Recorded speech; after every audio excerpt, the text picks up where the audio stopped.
Hey, what's up, everyone? It's Jonathan here. Uh, talk about some NASCAR news, and it was reported yesterday. Uh, didn't get around to it.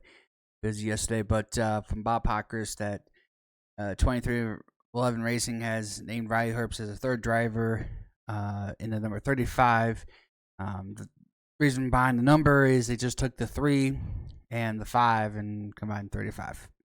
So the 3 from the 23, the 5 from the 45. And that's how they came up with the number.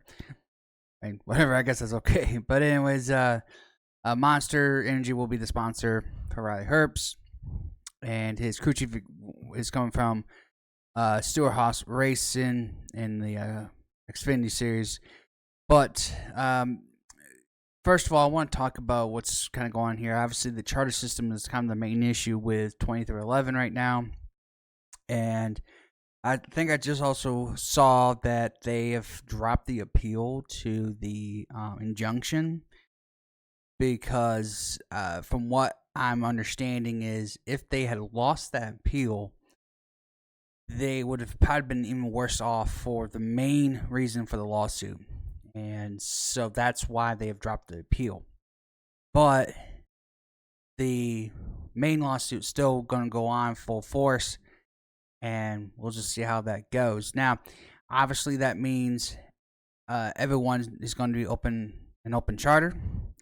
Now, NASCAR themselves, in the wording of their also lawsuit, though it's been reworded that are going to allow these guys to run as open cars, even though they're going to sue them.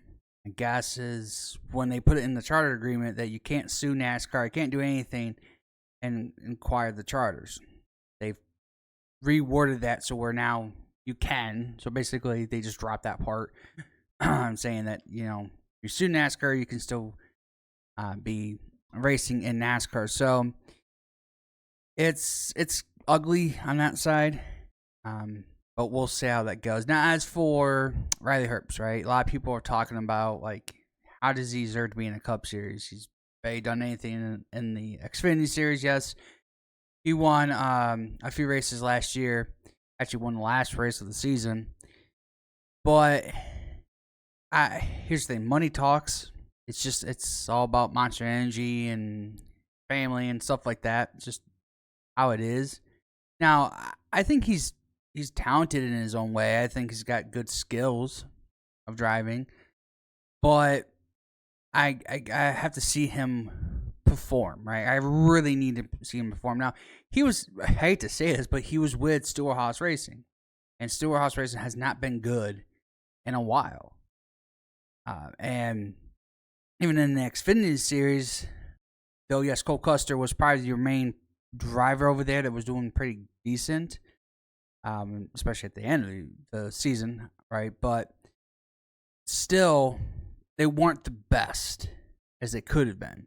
And I think that seeing him over in 2311, we'll see how this goes. Now, on top of it being that they're open charters, that puts a lot of pressure on them performing week in and week out. Now, as for these drivers making the race, remember, NASCAR has put it in their files that they're having 32 charters. To make the race, you have to have 40 cars. Besides the Daytona 500, they're going to make it. Okay, I mean, on most giving weeks, they're 36 anyways, maybe 30, maybe 37, sometimes 38, but roughly it's usually around was 36 charters. So now, being only 32, they're going to be automatically in all the time, right? The Daytona 500, that's going to be different. I think you're going to see where this could be a risk in the first season, the first race of the season, and where you potentially, one of them could miss it. But roughly, if anything, we usually have one that goes home. And if all of not only Stewart or excuse me, Front Row and 2311 work together, I know they're different manufacturers, but if they work together, they'll get in. and usually it's either, I don't know, which I hate to say it, because if you put all of them together, that's 36, right? That would be complete 36. So of the charters, I believe maybe 37, but then you have, I can't be, because Burntwell, I don't know if Burntwell has 3 or 2. I don't know. I don't remember if they're having 3 teams this year or next year or 2. But if they have having 3 and they have 3, that's 6 from the 32. Okay, that makes no sense. You're right. That doesn't make any sense.